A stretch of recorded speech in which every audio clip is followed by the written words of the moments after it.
Hello बच्चों, कैसे हैं आप लोग। पिछली क्लास में हमने क्या पढ़ा था, प्रॉफिटेबिलिटी रेशियोज का ग्रॉस प्रॉफिट रेशियो पढ़ा था। आज हमें क्या पढ़ना है, दूसरा रेशियो ऑपरेटिंग रेशियो। तो ऑपरेटिंग रेशियो से पहले आपको एक चीज़ जानना बहुत ज़रूरी है कि ये ऑपरेटिंग क्या चीज़ है। ऑपरेटिंग एक्टिविटी, आपने सुना होगा एक्टिविटीज़ के बारे में। एक्टिविटीज, हमारी बिजनेस में दो तरीके की एक्टिविटीज होती हैं। एक होती है ऑपरेटिंग एक्टिविटीज और दूसरी होती है नॉन ऑपरेटिंग एक्टिविटीज। दो तरीके की एक्टिविटीज होती है, एक ऑपरेटिंग और दूसरा नॉन ऑपरेटिंग। ऑपरेटिंग हम किसको बोलते हैं, जो हमारे नॉर्मल कोर्स ऑफ बिजनेस से रिलेटेड होता है। नॉर्मल कोर्स ऑफ बिजनेस से मतलब क्या है कि जैसे मान लीजिए एक स्टेशनरी शॉप है, तो वहाँ पे स्टेशनरी से रिलेटेड जितने भी ट्रांजैक्शन होते हैं वो किस में आते हैं, ऑपरेटिंग में। और स्टेशनरी से रिलेटेड ना हो के किसी दूसरी चीज़ से रिलेटेड हो लेकिन बिजनेस में वो ट्रांजैक्शन इन्वॉल्व हुआ हो तो वो नॉन ऑपरेटिंग एक्टिविटी होगा।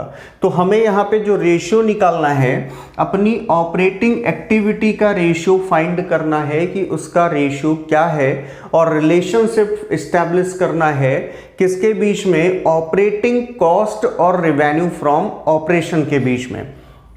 तो देखिए ऑपरेटिंग रेशियो क्या दिया है, operating ratio establishes the relationship between operating cost and revenue from operation. अब ऑपरेटिंग कॉस्ट क्या होता है, जैसे आपने कॉस्ट ऑफ गुड्स सोल्ड पढ़ा था कि कॉस्ट ऑफ गुड्स सोल्ड क्या है, उसी तरीके से आपका ऑपरेटिंग कॉस्ट आता है। लेकिन दोनों में डिफरेंस इतना है कि यहाँ पे परचेज प्राइस में सिर्फ ऑपरेटिंग एक्टिविटीज से रिलेटेड एक्सपेंसेस को इंक्लूड किया गया है कॉस्ट को डिटरमाइन करने में, बस। तो यहाँ पे देखिए ऑपरेटिंग कॉस्ट क्लियरली बताया है क्या है, are those cost which are incurred for operating activities of the business, यानी ऐसे कोई खर्चे जो बिजनेस की ऑपरेटिंग एक्टिविटी में इन्वॉल्व हो, सिर्फ उन्हीं एक्सपेंसेस को लेके ऑपरेटिंग कॉस्ट फाइंड करते हैं। तो ऑपरेटिंग कॉस्ट अगर हम देखें कि ऑपरेटिंग कॉस्ट हमारा क्या होता है, तो operating cost is equal to क्या हो जाएगा, cost of revenue from expenses plus, यहां पे क्या करेंगे हम, इसमें प्लस कर देंगे ऑपरेटिंग एक्सपेंस। अच्छा, आपने ट्रेडिंग अकाउंट पढ़ा होगा। ट्रेडिंग अकाउंट में हम क्या करते हैं, डायरेक्ट एक्सपेंसेस को लिखते हैं। प्रॉफिट लॉस में हम क्या करते हैं, जितने भी बिजनेस के एक्सपेंसेस और इनकम्स होते हैं सबको रिकॉर्ड करते हैं। तो अब सारे ट्रांजैक्शन हमने रिकॉर्ड किए, तो उसमें से भी छांटना है कि कौन सा ऑपरेटिंग एक्टिविटी का है। जो ऑपरेटिंग एक्टिविटी का हमारे नॉर्मल कोर्स ऑफ बिजनेस से रिलेटेड होगा, उन एक्सपेंसेस को जब हम cost of revenue from operation में ऐड करेंगे तो हमें क्या मिलेगा, ऑपरेटिंग कॉस्ट। और इसका फॉर्मूला क्या होता है ऑपरेटिंग रेशियो का, cost of revenue from operations plus operating expenses. और इसकी जगह पे हम लिख सकते हैं, इन दोनों की जगह पे सिर्फ ऑपरेटिंग कॉस्ट। क्या लिख सकते हैं, operating cost upon revenue from operations into 100। तो अब यहां पे रेवेन्यू फ्रॉम ऑपरेशन अगर निकालना है, तो अगर आपके पास कॉस्ट है तो इसमें आप ग्रॉस प्रॉफिट है तो प्लस कर दीजिए, अगर आपके पास ग्रॉस लॉस है तो माइनस कर दीजिए। तो आपको क्या मिलेगा, रेवेन्यू फ्रॉम ऑपरेशंस, यानी कि मिल जाएगा आपको नेट सेल्स। तो ये आपको मिलेगा। क्वेश्चन इधर लिखा हुआ है, क्वेश्चन सॉल्व करते हैं, एक दो क्वेश्चन भी इसका देखते हैं। बहुत सिंपल क्वेश्चन है, या तो आपको सारी चीजें डिटेल में दी हैं, इंफॉर्मेशन अवेलेबल है, ऑपरेटिंग रेशियो निकाल लो, या फिर आपको cost of revenue from operation निकालने के लिए इसके क्वेश्चन में दिया होगा। तो क्वेश्चन पढ़िएगा, देखिए क्या दिया है यहाँ पे क्वेश्चन में, cost of revenue from operation ₹3 lakh, operating expenses ₹1,20,000, revenue from operation cash sales 5,20,000 और रिटर्न हमारे पास कितना है 20,000। वैसे नॉर्मली जब हम फाइंड करते हैं रेवेन्यू फ्रॉम ऑपरेशन तो cash sales plus credit sales minus sales return करते हैं, लेकिन यहाँ पे हमारे पास क्रेडिट सेल का कोई भी इंफॉर्मेशन नहीं है, इसलिए कैश सेल्स को ही हम टोटल सेल मानेंगे कि हुआ और रिटर्न को इसमें से लेस करेंगे। तो सबसे पहले देखिए यहां पे हमें क्या निकालना पड़ेगा, revenue from operations, revenue from operations is equal to क्या हो जाएगा यहां पे, cash sales minus return. Cash sales है 5,20,000 और रिटर्न है 20,000। टोटल कितना आ गया हमारे पास revenue from operation, 5 lakh rupees. Formula रख दें क्योंकि बाकी चीजें तो हमें दी हैं। तो operating ratio is equal to, operating ratio is equal to क्या हो जाएगा, फॉर्मूला क्या है, cost of revenue from operations. देखिए दिया है हमें cost of revenue from operations 3 lakh plus क्या होता है ऑपरेटिंग एक्सपेंसेस।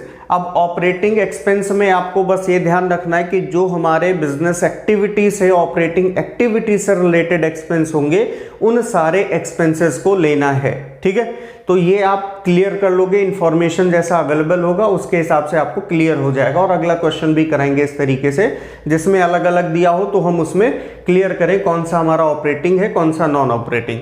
तो यहां पे देखिए ऑपरेटिंग एक्सपेंस हमें 1,20,000 क्लियरली दिया है, plus 1,20,000 divide by revenue from operations 5 lakh into 100, ये हो जाएगा 4,20,000 डिवाइड बाई 5 लाख और इंटू 100।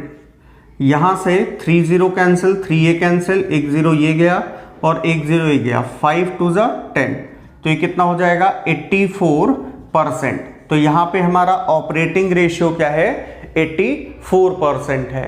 अब हम अगले क्वेश्चन पे बढ़ते हैं। अगला क्वेश्चन देखने से पहले अगर आपसे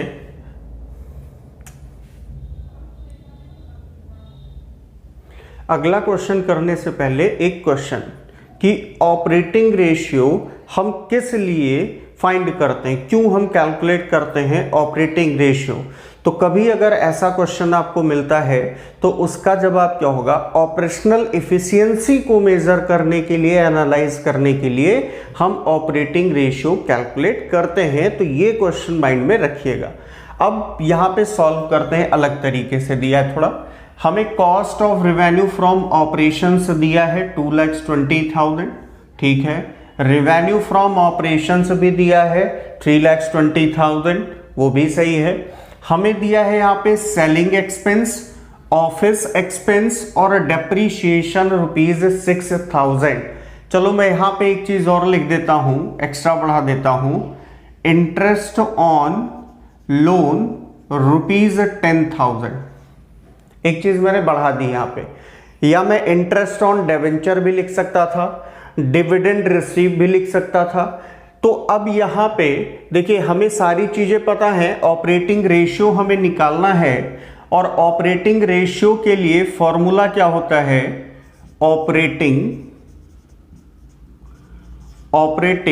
रेशियो इज इक्वल टू, अगर मैं शॉर्ट में फॉर्मूला लिखूं तो ये क्या होता है, operating cost upon revenue from operations, revenue from operations into 100। अब हमें क्या फाइंड करना है, ऑपरेटिंग कॉस्ट। तो ऑपरेटिंग कॉस्ट का फॉर्मूला हमने आपको बताया था क्या होता है, operating cost is equal to क्या होता है, cost of revenue from operations plus operating expense, operating expense. तो कॉस्ट हमें पता है कितना है, cost of revenue from operations हमारे पास 2,20,000 प्लस ऑपरेटिंग एक्सपेंस क्या होगा, अब यहां पे आपको फाइंड करना है selling expense, office expense, depreciation, interest on loan, interest on debenture, या फिर आपको दिया होता मान लीजिए डिविडेंड पेड या रिसीव दिया होता, पेड ही ले लीजिए, एक्सपेंस लिखना तो पेड रिसीव तो इनकम हो जाएगा। तो ऑपरेटिंग एक्सपेंस में क्या आएगा, ऑपरेटिंग का मतलब आपको क्या बताया था ऑपरेटिंग एक्टिविटी का, कि जो हमारे बिजनेस ऑपरेशन से रिलेटेड हो। तो क्या यहां पे सेलिंग एक्सपेंस हमारे बिजनेस ऑपरेशन का पार्ट नहीं है, भाई कोई भी गुड्स अगर आप सेल कर रहे हो या मान लो कोई मैन्युफैक्चरिंग कंपनी आपकी है और कुछ गुड्स उसमें मैन्युफैक्चर करके आप उसको सेल कर रहे हो, तो सेल करने पे पैकिंग वगैरह का एक्सपेंस होगा नहीं होगा? तो वो बिजनेस से रिलेटेड हुआ कि नहीं हुआ?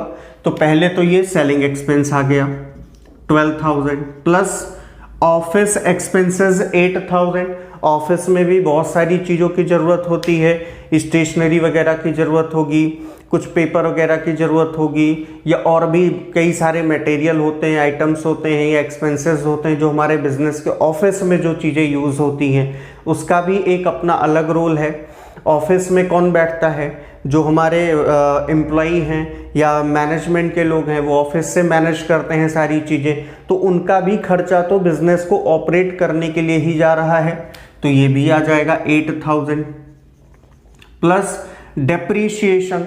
अब जब आप मान लीजिए कोई मैन्युफैक्चरिंग कंपनी है तो कुछ मशीनरीज वगैरह होंगी, उसको आप यूज़ करते होगे, यूज़ करोगे तो उसकी वैल्यू कम होगी। आखिर बिजनेस का पार्ट हुआ नहीं हुआ? ऑपरेटिंग एक्टिविटी का पार्ट हुआ कि नहीं हुआ?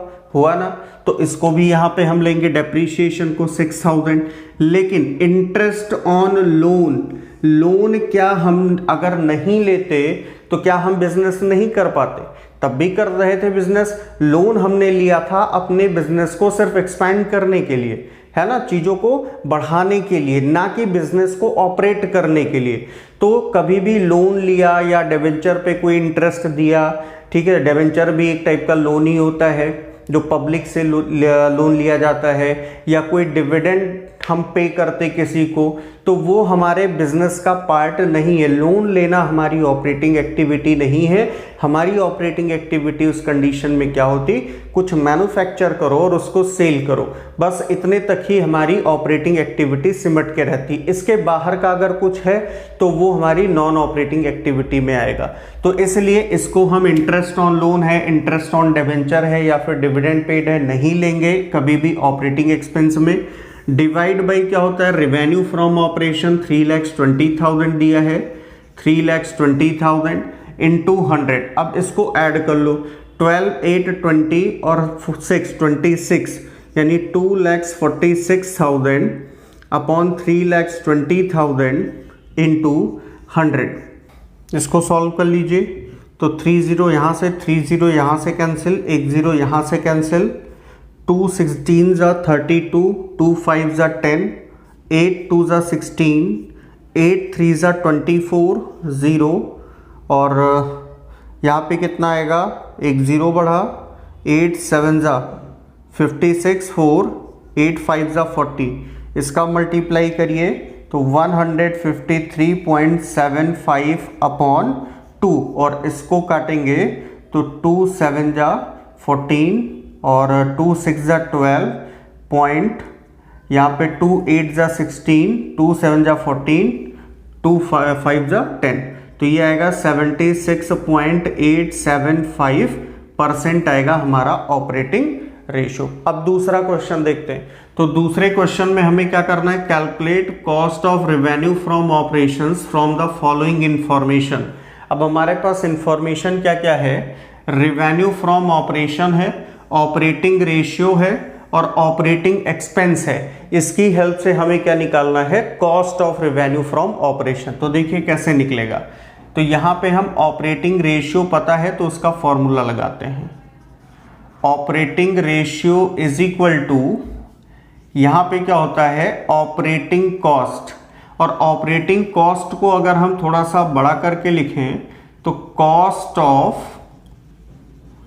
Revenue from operations plus operating expenses upon revenue from operation, revenue from operations into यहाँ पे 100। अब देखो ऑपरेटिंग रेशियो आपको पता है, परसेंटेज मत लगाइएगा क्योंकि यहाँ पे आपने 100 से मल्टीप्लाई कर रखा है तो परसेंटेज लगाने की जरूरत नहीं है। तो 75 इज इक्वल टू कॉस्ट हमें फाइंड करना है, इसको ऐसे ही छोड़ दीजिए, cost of revenue from operations plus operating expenses हमें दिया गया है कितना, 1 लाख रुपीज, इसकी वैल्यू यहां पे लिख लीजिए, divide by revenue from operation भी पता है हमें कितना है, 12 लाख। अब क्या करेंगे, यहां पे मल्टीप्लाई बाई 100 है तो यहां से 2 जीरो कैंसिल हो जाएगा और ये बचा 12,000, ये 75 में आके मल्टीप्लाई हो जाएगा। तो ये फॉर्मूला क्या बनेगा, cost of revenue from operations is equal to, या यहां पे अभी प्लस है, प्लस 1 लाख डायरेक्ट ना करें, is equal to 75 into 12,000। Multiply करोगे इसमें तो ये कितना आएगा, इसको मल्टीप्लाई कर लो और 1 लाख को इधर ले जाओ, माइनस में हो जाएगा। तो ये हो जाएगा आपका इज इक्वल टू ये cost of revenue from operations is equal to 12 5 जा 60, 6 कैरी आया, 12 8 जा 84 और 6 90 minus 1 lakh is equal to ₹8 lakh, यानी cost of revenue from operations हमारा कितना है, 8 लाख है। यही हमारा क्या हो जाएगा आंसर। और इसी के साथ ये हमारा जो ऑपरेटिंग रेशियो था ये खत्म हुआ। अगली क्लास में हम ऑपरेटिंग प्रॉफिट रेशियो के बारे में पढ़ेंगे। अब ये ऑपरेटिंग प्रॉफिट क्या होता है, ग्रॉस प्रॉफिट क्या है, नेट प्रॉफिट क्या है, इसको हम नेक्स्ट क्लास में एक्सप्लेन करेंगे। Thank you.